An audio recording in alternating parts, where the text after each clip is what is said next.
स्वराज मराठीमध्ये आपलं स्वागत आहे. सर्वसामान्यांचा आवाज, निर्भीड, बेधडक, स्वराज मराठी. कोल्हापूर पोलिसांनी निवडणूक अधिकारी बनवून व्यावसायिकाला लुटणाऱ्या टोळीस केली अटक.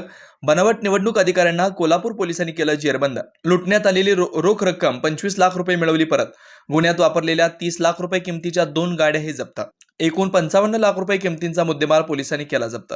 कोल्हापूरमधील एक व्यावसायिक कर्नाटक येथून ट्रॅव्हल्सनी कोल्हापूर येथे येत असताना पहाटे 5:15 वाजताच्या दरम्यान कवळा नाका येथे उतरले असता त्यांच्या पाठीमागून एक कार आली.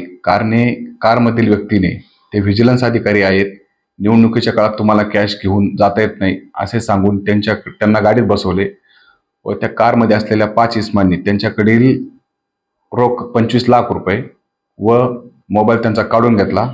त्यानंतर त्या ठिकाणी ते निघून गेले. त्याबाबत तात्काळ गांधीनगर पोलीस ठाणे या ठिकाणी गुन्हा दाखल केलेला आहे.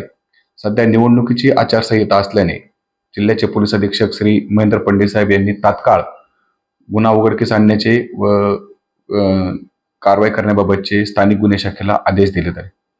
सदरबाबत माहिती घेत असताना त्यामध्ये तांत्रिक माहिती तसेच गोपनीय माहिती घेण्याचं देखील काम चालू होतं.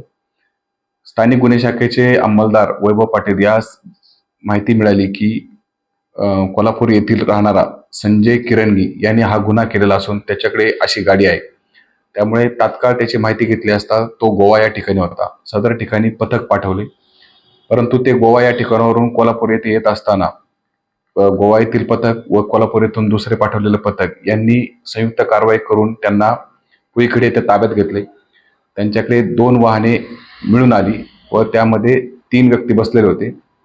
त्यामध्ये स्वप्नील संजय किरणगी, त्याचप्रमाणे अभिषेक लगाटे व विजय खांडेकर हे आरोपी त्यामध्ये आढळून आले. त्यांनी गुन्हा केल्याचे कबूल केले व त्यांच्याकडे गुन्ह्यातील